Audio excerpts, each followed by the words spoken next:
letting go of the things we're attached to in the home, letting go of things that don't really have any real value, as much as we put a value to them, but we don't need everything we have in our life in terms of clutter. Letting go of the limiting beliefs, letting go of our attachment to the material stuff that you can't fit in that single backpack. Those things we know, and it's been proven, creates a more peaceful and energized life going forward, but we hold on to it. I can tell people don't understand a thing because they go on and on and on. And my job, and this is what I try and do when I teach people when it's health and well-being, longevity, is simplify and make things really simple. Hari Kalymnios, how you doing, buddy? Good to see you again.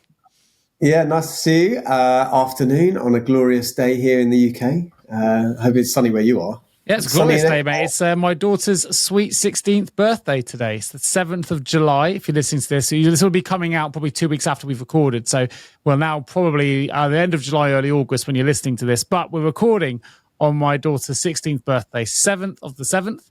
And also the same date that we, I guess we remember 20 years on from 7/7 London attack. I mean, so, you know. Well, firstly, let me just say happy birthday to Eva. I remember, was it 2010? So she's 16 now, so she would have been 1 year old or coming up to 1 year old when we first met doing the cycle trip. And I still remember her waving. I think she was waving to me. At least that's what Lucy said. At the back of it was the car at the time. It was, yeah. She was waving.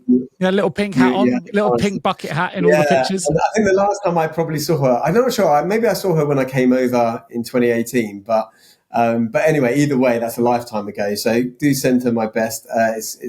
I mean, time goes really quickly. And actually, I was thinking about this today.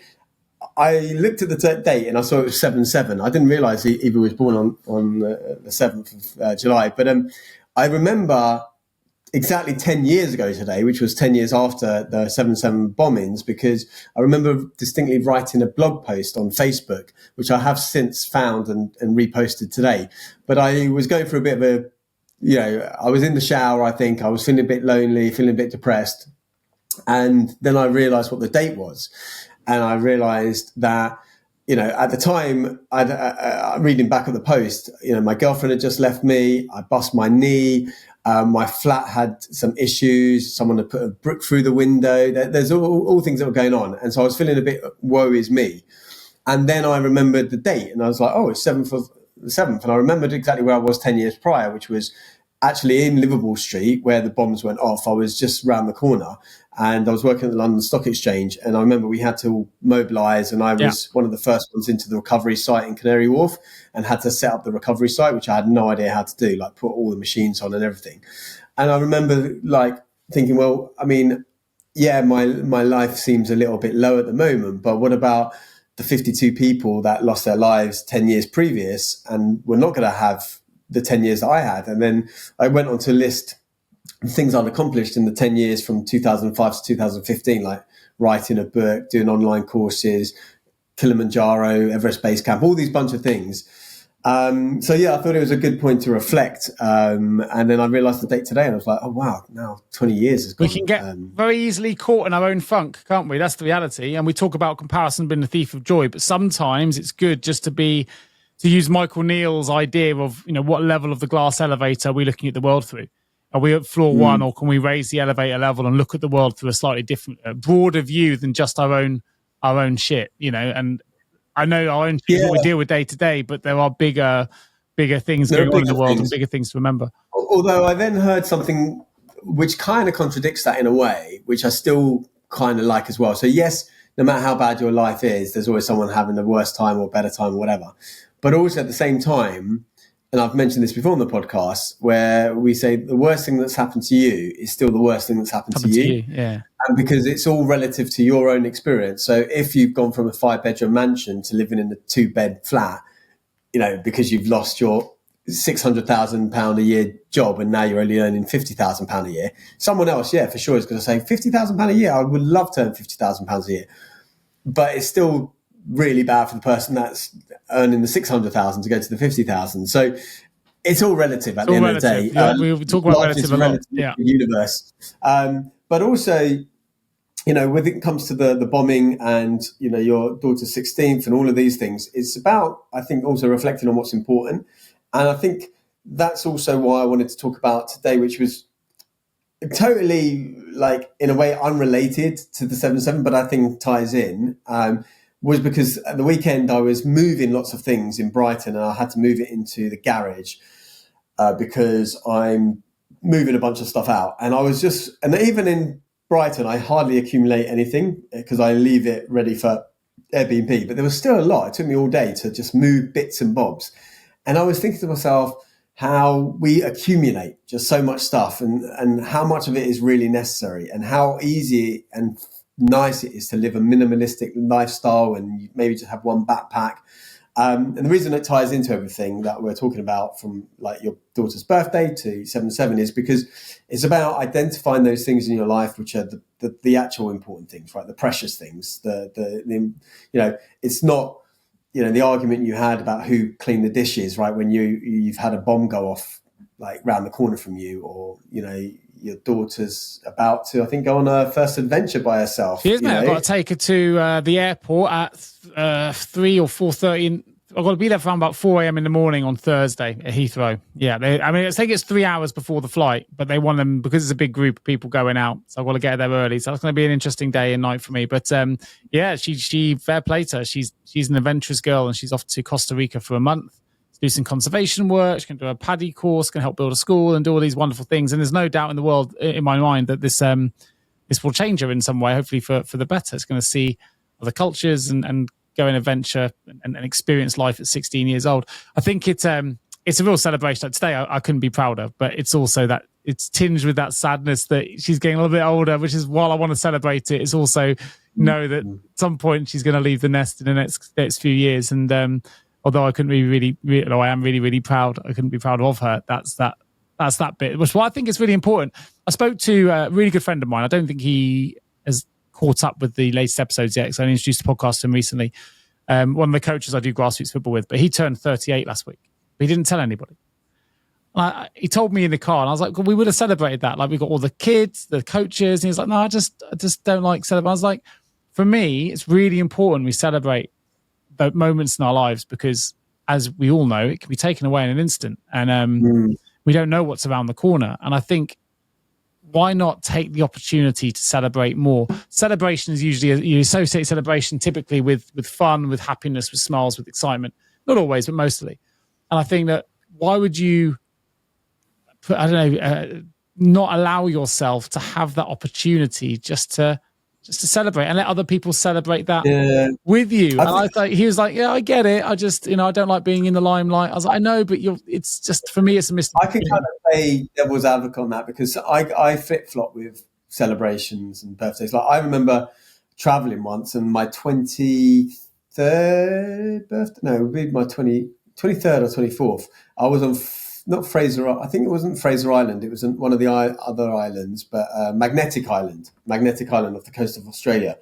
And I'd only just left the group that I was with, traveling in the VW combi van. And at that point, I'd done the 3-day journey from the centre of Australia to the East Coast with the girl who owned the van, who we didn't really get on together. And it was just the two of us in the end. And we had to share a bed together. We didn't speak really for 3 days, even though we were sharing the driving. And so I was kind of a bit done. So I went to Magnetic Island, and I didn't really know anyone, and I was staying in a hostel there. And so I didn't even say to anyone that it was my birthday. It was I think my 23rd maybe. And I just let it kind of slide. So I kind of get that. And I think because I think it's all to do with the minor trauma people have when they're kids. Like, maybe they have the birthday party, people don't turn up. Or I remember I had my 11th birthday party, and people did turn up, but Mum was like, never again we're having a birthday party, because all the kids, I think it was all boys actually, that were in the garden, and they started getting on the swings that we had in there, throwing apples at each other. Kids, it all got a bit. I had a friend of mine, Darren. 10, 11-year-olds, whatever, going boys go a bit crazy. And I think there was a few birthdays like that. I remember one birthday where my parents were away, and I felt a little bit rejected from that or something. So there was a few things. And then I've had other ones where I celebrate a little bit bigger. So I can understand your friends. When I was younger, I had a friend called Darren Southey who sneezed and blew out all the candles on my cake. I remember crying that. Not only was the cake now covered in snot, and it was like a Tottenham cake or something, I then didn't have the opportunity to make my wish. I remember crying about that as a young kid. But this goes back to the saying for me that your day does not dictate your mood dictates your day. And I think for me, I just get tinged with a little bit of sadness really when I think, oh, you're approaching that day with, as soon as you wake up, with no one knowing that's not the mindset that I think we want to be in. We should be celebrating life. We should be celebrating every year as a blessing and as a gift. And as, whether it's a birthday or not, right? Any celebration could be celebrating a success story, a promotion, whatever, but it anchors progress. And I think for me anyway, that fuels the hunger to keep going, to continue to strive, to push forward. And I think when wins are acknowledged, if it's a project you've done or something like that, it can be big, it can be tiny. Like you could acknowledge it with a glass of wine in the evening, or you can acknowledge it with a big announcement in a party. But for me, it reinforces that self-efficacy, that motivation, that ability, that wants to keep going and to be happy, to have a smile on my face, rather than kind of hide away under a shell and not let anyone know about it. And for me, it's a shame. I mean, I've got my birthday.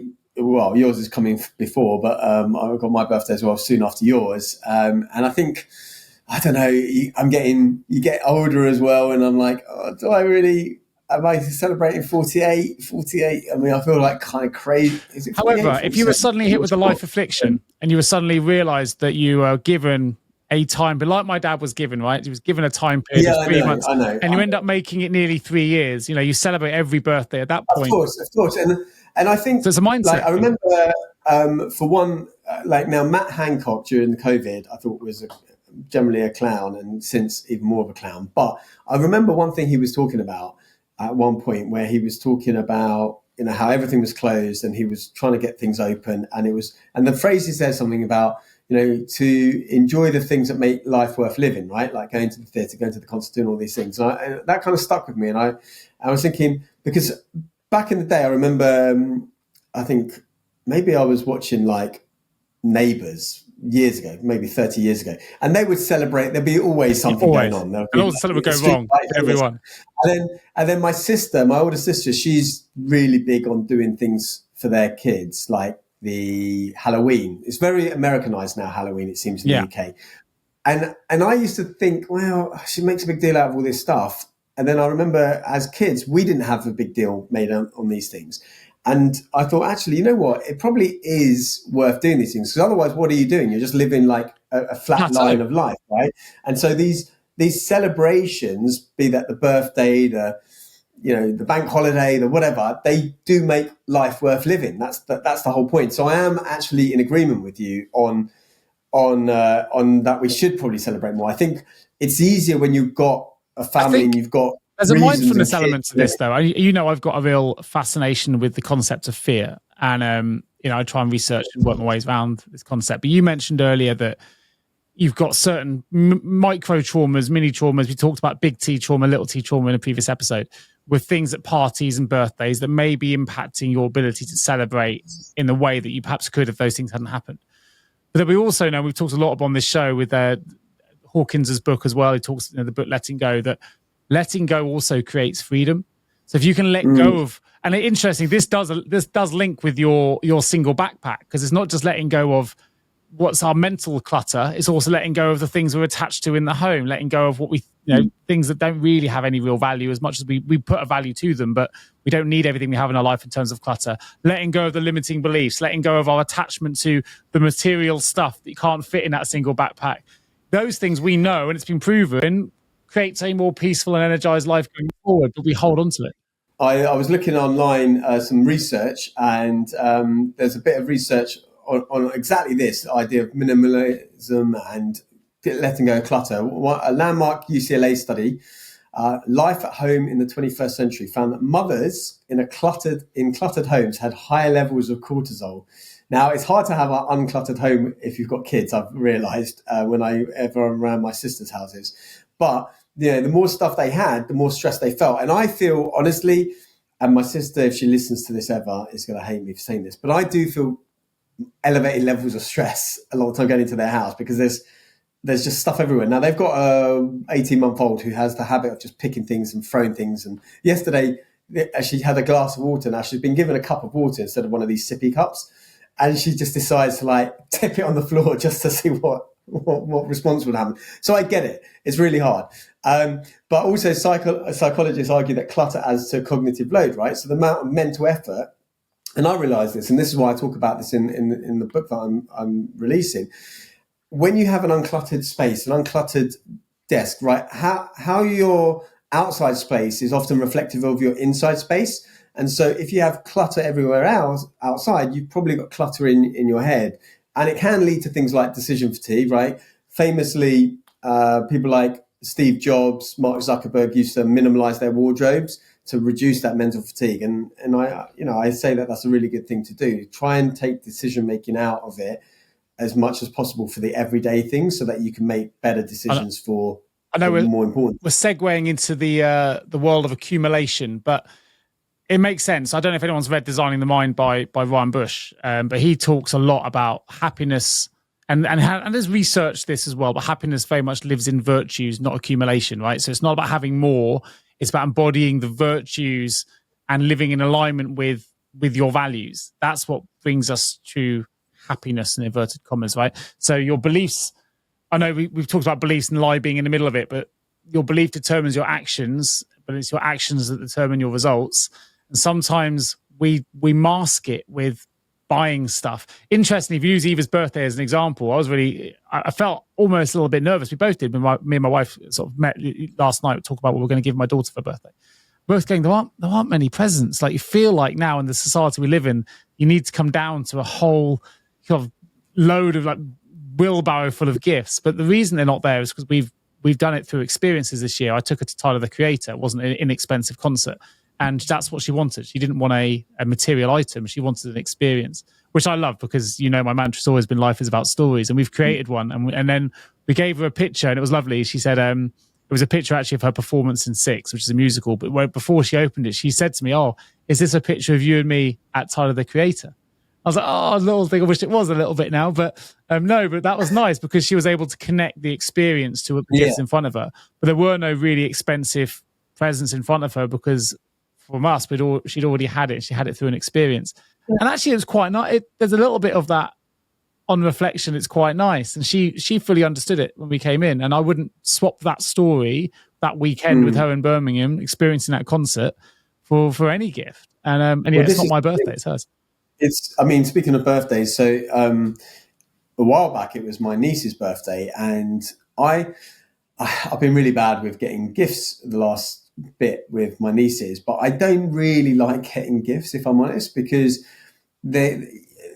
I have this thing with this consumerism and consumerist society and expecting things, and I would much rather give experiences. Like 3 years ago, when my now 12-year-old niece was 10, I took her to the South Bank with her skateboard, Wagamama's. She went on the skate thing there, and I noticed a distinct difference in her personality towards me after that. She was always like a little bit more standoffish than her sister in that she wasn't as emotional or huggy or touchy-feely with me. But after that experience, she became really, really enamored and affectionate with me.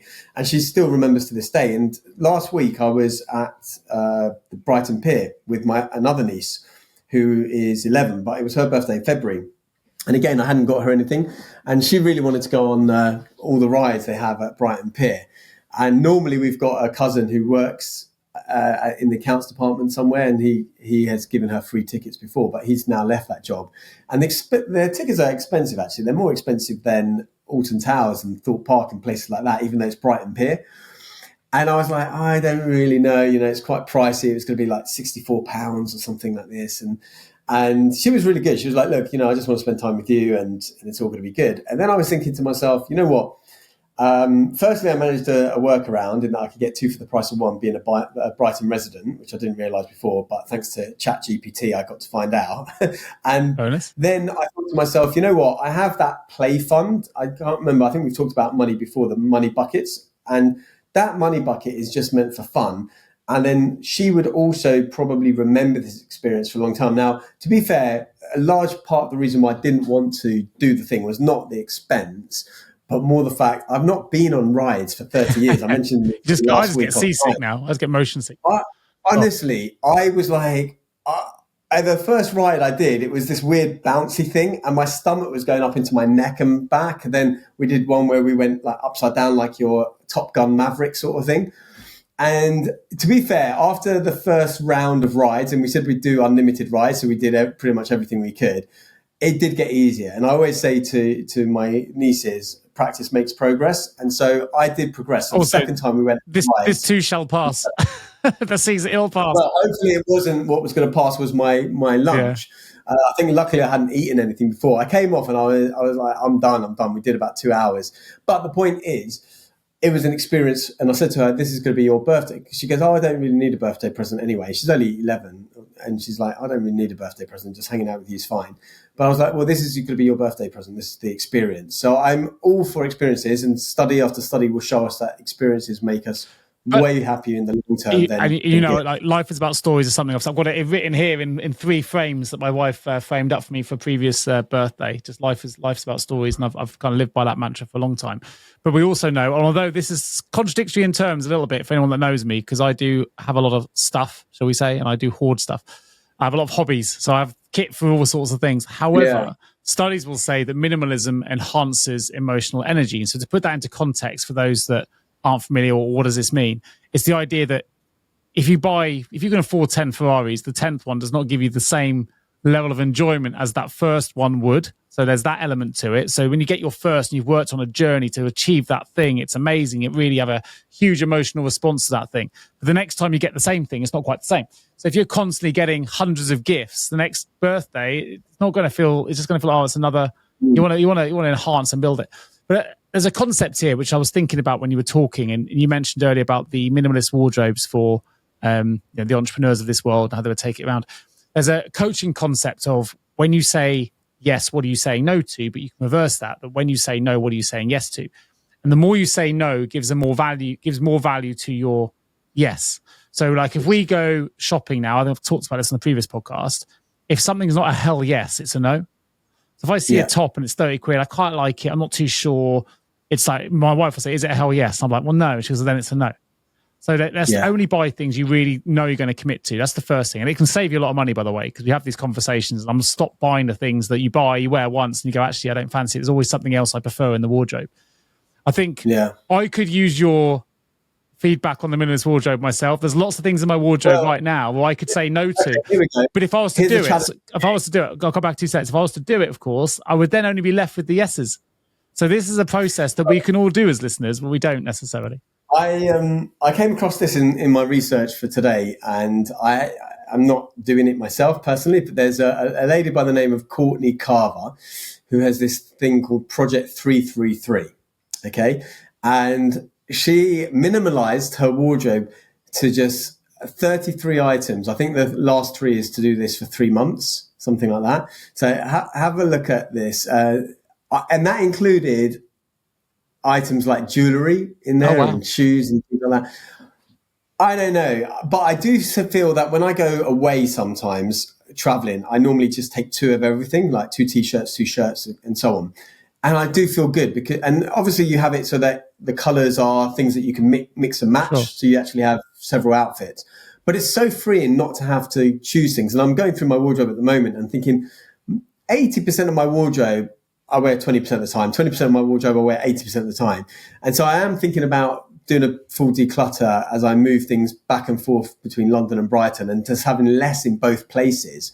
And what I was looking at here with a 2015 study published in Sleep found that people with hoarding tendencies tend to have worse sleep quality. And obviously I'm big on my sleep, and clutter in the bedroom is linked to insomnia and restlessness. And I've talked about how in my bedroom, I like to just really have a bed. If I have to, I have the wardrobe in there as well, but literally nothing else because I want it associated with just sleep and a nice clean activity. And I somehow subconsciously feel that overnight when I go to bed in a messy environment versus a tidy environment. And also when it comes to the kitchen, a study in environment and behavior I thought was quite interesting that found that people with a clean kitchen are more likely to choose healthier snacks over sweets compared to those in messy environments. So it's not just about one thing here. It's so many things to do with a tidy, clean, decluttered life.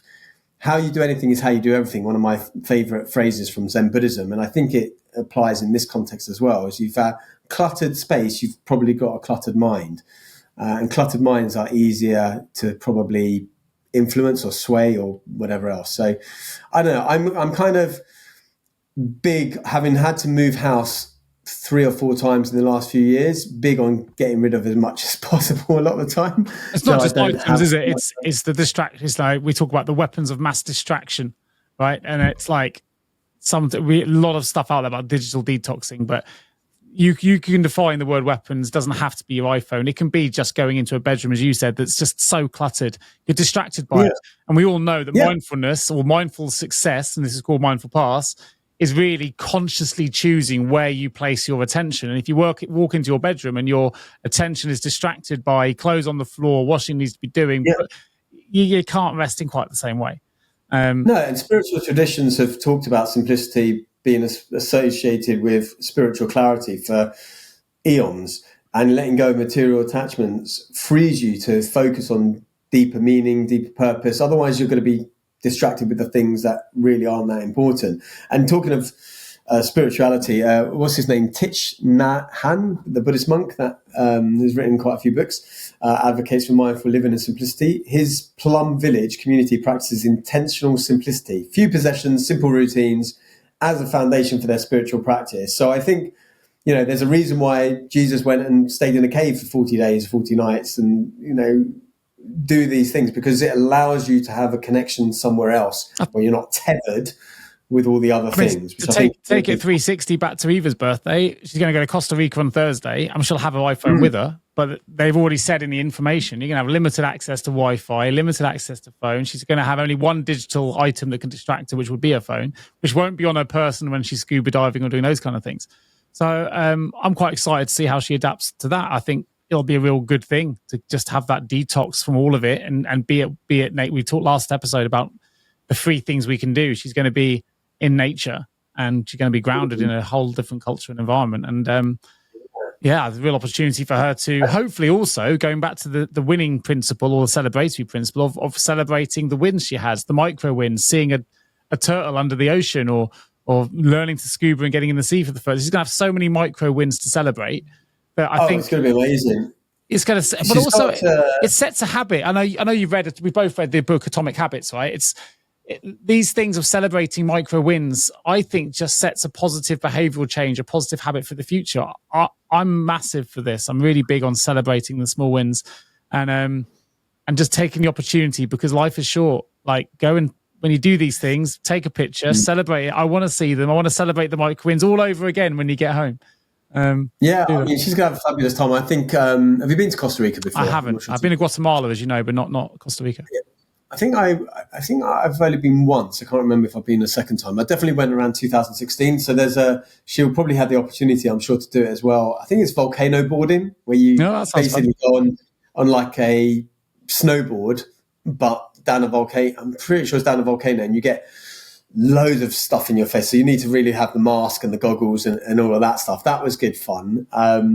And then I think I was at some sort of surf and yoga retreat there. I may have a couple of people I still know from the Mind Valley connection that might be in Costa Rica, but it sounds like she's got she's going as part of a children's, teenage camp group. Luckily, she's got a friend from her school who signed up to the same trip, so she won't be alone. She signed up in not knowing that, so it's kind of a nice. Well, I read your post. She paid for it all herself or something. Yeah. Well, she's raised the funds to all herself. Yeah, she's been fundraising. She's been doing dog sitting for free. She's done bake sales. She wrote her own cookery book, so she was the first published author. I saw that. Sold that. And, I mean, look, she sold it. I would say as the Bank of Daddy helped create it. And then I think that's fine. That's what we do, right? Fine. But it was a hell of an achievement for that. Like, the cooking book was amazing. We created the recipes together. She took wonderful photos, great part of learning. She sold it to her friends and family. She's been working really hard to do different things to raise money. So I mean, she's basically been working for free, because every penny she's earned dog sitting and doing the job she does, she's put into this fund. And I'm proud, because there aren't a lot of teenagers wouldn't take that approach and effectively self-fund through fundraising a trip to go and spend a month away from her boyfriend, from her family, in a different country, different culture, to immerse yourself for a month in conservation work. And she gets her PADI qualification as well, which is great. Learned to scuba dive at 16 years old. So yeah, Yeah. it's. I'm going to miss her like crazy, but it's. I'm really proud. Great. I mean, I don't think I'd left Europe.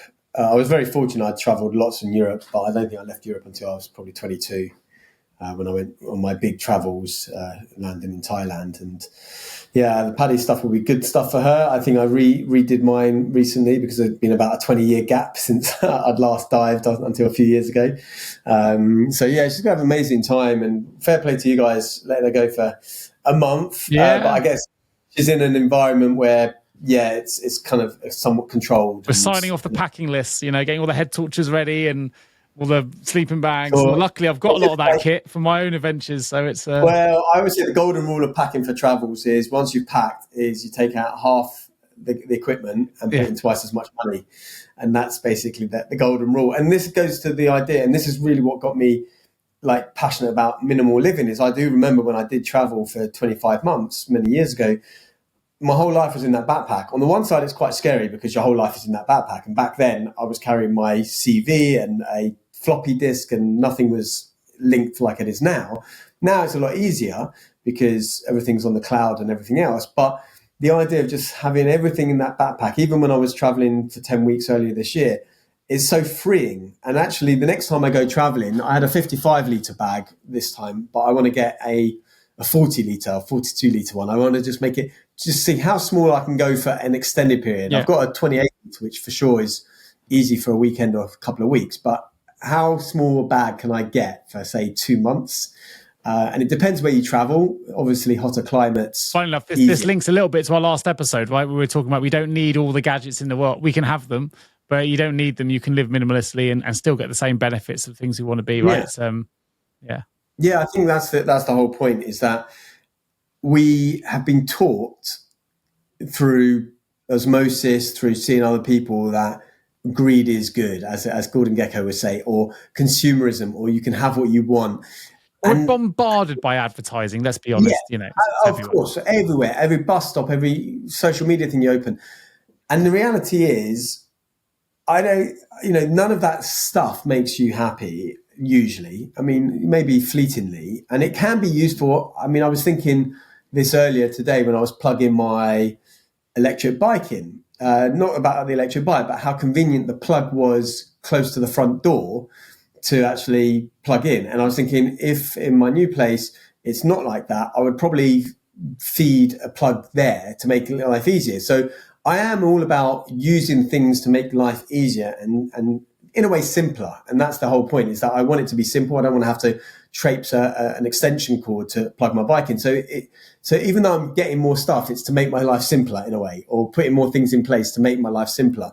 So I think simplicity is key. And I was just building a bit of a web page earlier for the resource page to the book that I'm writing, because I showed you earlier, but the viewers can get a sneak peek here. But this book will have a resource tab, the Super Vitality book, that you can then go and get all the resources. And I was writing the thank you page, and I was just deleting everything that just didn't need to be there. And I was remembering, like, Steve Jobs, Google homepage, for example, it's all about minimal, whereas Yahoo used to be packed with everything.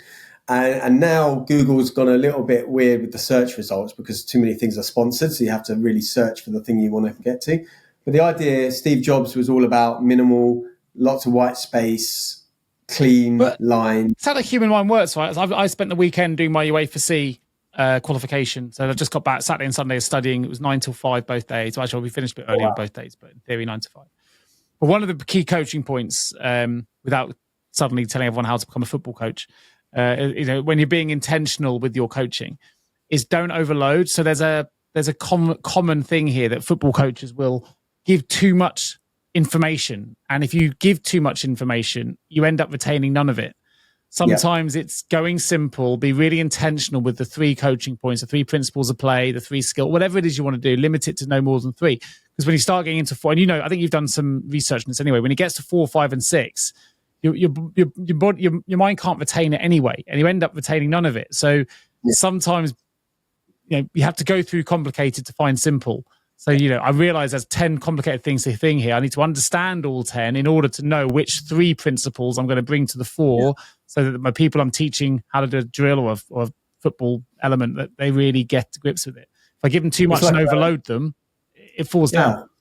I think Einstein said, you need to be, if you can't explain something simply enough, you don't understand it well enough. Correct. And I really respect that quote. And also when we do our public speaking training, we always say 3 key points. That's it. No more than 3. I actually wrote that quote down. The exact quote you just did, because I know it as well. I wrote it. I've had it in front of me. I'll show you. The Einstein quote, yeah. I wrote it in my actual training journal at the coaching course to remind myself. Oh, there we go. Yeah, the exact quote. Yeah. And the thing is, because a lot of times I can tell people don't understand a thing because they go on and on and on. And my job, and this is what I try and do when I teach people when it's health and well-being, longevity, is simplify and make things really simple. I remember watching a clip by Tony Robbins, I think, where he was talking about this very concept, and he was maybe recounting a conversation he's having with, I don't know, an astrophysicist. Ironically enough, I did astrophysics, and talking about the universe or whatever. And he's like, yeah, but tell me, how is that like an orange, right? So explain it to me like it's an orange or something like. And the whole point of teaching is relating and being able to relate the unknown to the known. And you need to be able to do that in a really simple way. So it's all about stripping back things and realizing what's really essential for people to learn. Now, I do have a tendency, unfortunately, because I want to give, of hence the huge book, but I strip down as much to try and make it simple and make it from 140,000 words to maybe 15, not even 15, maybe 8,000 words, and to make it really, really simple. And of course, people can get the detail if they want, but yeah, they don't remember when you give them lots and lots of information. So I remember when I play a game with some students, and we did a training day with other trainers a couple of years ago, and we each had to demonstrate some of the games we play in our sessions.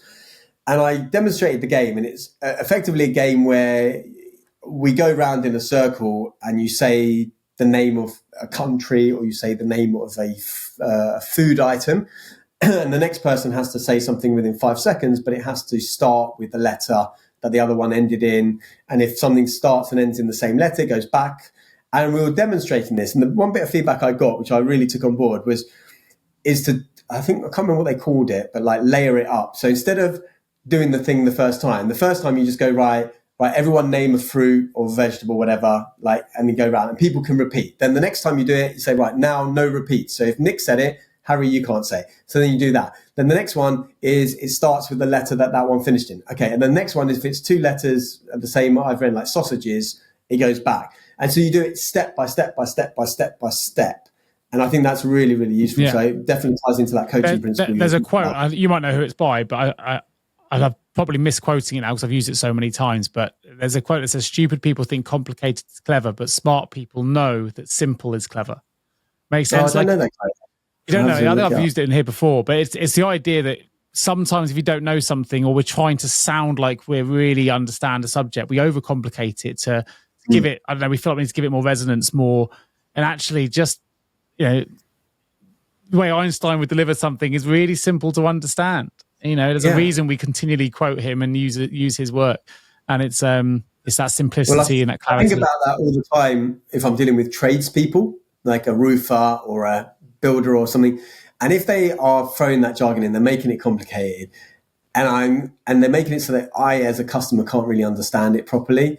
I'm always a bit weary. Yeah, I like people who can explain exactly what they're going to do in a simple way, because I think everything can be explained in a simple way, right? Even quantum mechanics, although there is that other quote with quantum mechanics where if anyone says that they understand quantum mechanics, it means they don't understand quantum mechanics. And I kind of get that. And so I'm never going to profess to understand quantum mechanics. But the point is, you can explain even quantum mechanics in the universe in simple ways, right? Yes, it's not going to be 100% accurate to the model of what actually happens. But in order to get to that point, you really need to understand your stuff. If Talk about complexity. How on earth did we get here from celebrating success as a minimal packing? Somehow we've gone into understanding quantum mechanics, or not understanding it as it may be. And here we are. I love the way we, our conversations never go the way we plan them to, do they? We always end up somewhere else. Everything in the universe is connected and everything is one. So everything ties into everything else. That's why. I just know when you and I chat, mate, we have a little plan at the start, and we seem to segue into different directions. We end up somewhere totally different, which is one of the reasons I really enjoy connecting every time, because we have a little bit of a roadmap each time. We share WhatsApp messages and go, what should we talk about? What's happening in our lives? And obviously we've got 7/7 anniversary of the bombings. We've got my daughter's birthday. We've got Costa Rica. We've got You were talking about living in a backpack. Well, let's bring that to the show today. Here we are, finishing with understanding or not understanding quantum mechanics, depending which side of the fence you want to sit on there. So I don't know. I was making an observation. I quite like it. Well, yeah. I mean, it's. I think it's all connected. I mean, if you want to go super, super simple and simplify everything, my thing is that everything is one, and it's something that we've been talking about in spirituality for thousands of years. But ultimately, everything is connected. Everything is one, and there's a unification. Hence, yoga means union, unity, to yoke, to put together, and so that's why we can talk about such disparate, and vastly different topics, but somehow weave them all together because everything ultimately is connected. That's my philosophy. Well, anyway, atoms and molecules and so yeah, interesting. Good there stuff. we go. Well, on that note, mate, I'm going to get back to the celebrations in our household of going to see when my 16-year-old daughter is heading into Exeter. Yeah, well, she's going into Exeter with a sachet on because apparently you get loads of free stuff on your birthday from different stores and restaurants. So she's got a sachet that says it's my birthday and she's going to take full advantage of what the shops and retail outlets might provide her on her birthday in Exeter. So I'm going to go see her off so she can have a fun day. We're going out for dinner later, which I'm looking forward to. Yeah, we've got a nice day planned here. By the way, for those who haven't seen it, I've had a sneak peek on the inside of Hari's amazing book that's due to be coming out soon. And this is, you've got about 50 pages of citation. So when it's ready, rest assured, we will let all of our listeners know where you can get a copy. It's going to be a great book and a little bit of a Bible and you can refer back to and everything related to what we talk about on this show. So that's all very exciting. So until next time, Hari, enjoy. I'm going to go enjoy the celebrations of my day and celebrate it. Yeah, do say happy birthday from me. I will. For sure. If you're listening to this and you follow my logic, go and celebrate whatever success you achieve today. Life is about stories. Remember to celebrate them. And I'll see you at the next episode. Oh, I'm hoping to see you for dinner on Thursday, mate. Fingers crossed. Fingers crossed. It'll be the first one a couple of years since we met up. So last time we met, mate, was the beginning of this show. For dinner. No. Last time we've met each other since then. But last time we met for Thai Garden for dinner, that's true. Which is where we're going to meet again. Was where the origins of this show began. There we go. Absolutely perfect. All right, look forward to it. Take care, everybody. Thank you for tuning in, and we hope to hear from you on one of our social channels very soon. Yeah, please remember to like, subscribe, follow us, and you'll find us at mindful_pass_podcast on Instagram. See you soon. Cheers, guys. Bye-bye.